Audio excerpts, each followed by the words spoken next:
Good evening and welcome to the 2020 BFFL Draft. I am your Commissioner, Bob Buckman. I want you to know that here at the BFFL, we take your health and well-being very seriously.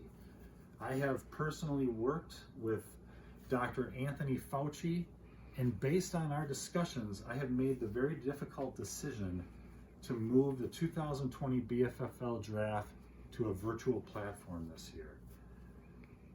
I want the BFFL to survive. I want all of you to stay healthy, and that is why I am doing that. I will also be wearing a mask for tonight's proceedings. Wait, what? Okay, excuse me.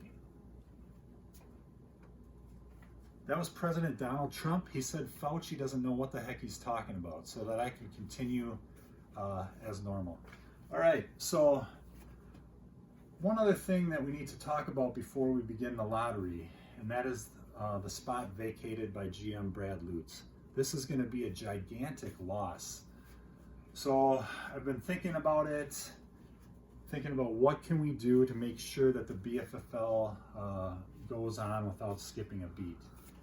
And there's one person that came to mind. It's a person that's been around me for 13 years. He has soaked up knowledge, the knowledge that you can only get from the winningest GM in BFFL history, GM Bob Buckman. And that is why my son Matthew Buckman will be joining the BFFL beginning with the 2020 season. Like I said, he's been a sponge. He has soaked up so much knowledge from me, and there is not a doubt in my mind that he will do a fine job. All right, so let's begin with the actual lottery. This is how it's going to work tonight. As you can see, I've been shuffling the envelopes this entire time. This is a continued recommendation from Donald Trump. We've also worked with Wells Fargo in the past. They have also recommended this. The security team from Jeffrey Epstein has also recommended this, and it's something that we will continue to do.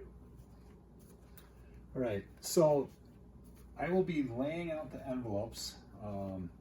We'll be going from Carson Wentz all the way down here to Super Bowl MVP Nick Foles. Okay, Nick Foles, the envelope closest to Nick will be the number one pick. I'm going to continue to shuffle these. I will lay them out in order, and then I will open the envelopes. I want to wish you all the very best. I can assure you that these envelopes are all room temperature. There is no funny business whatsoever going on here. All right, so I will begin with the envelopes. I'm going to shuffle a little bit more. I'm going to shuffle a couple times behind my back. I clearly do not know what's going on here. One last thing. If you remember from last year, GM Nash Jr. had a stained envelope. That has been also replaced with a shiny new one. Not so shiny that it stands out from all the others though. All right, so let's begin. I'm going to be setting out the envelopes.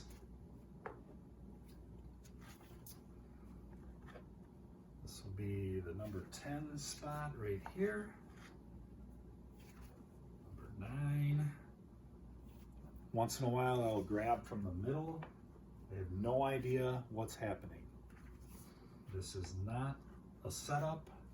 This is all ethical, like always. Okay, we'll just have a few more to spread out here.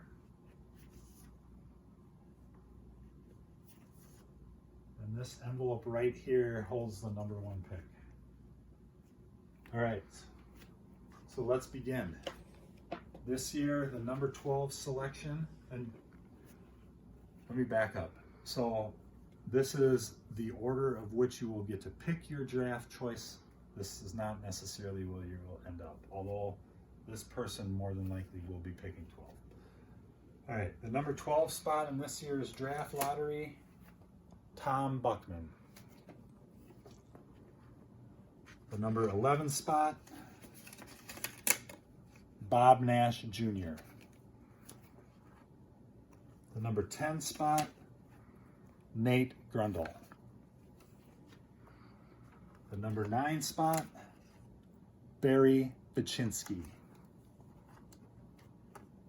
The number 8 spot, Mark Mishnick.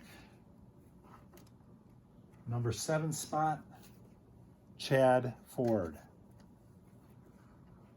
The number 6 spot, Neil Jacobs.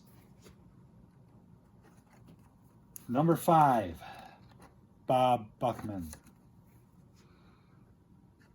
The number 4 spot belongs to Bob Nash Sr. The number 3 spot, Matthew Buckman.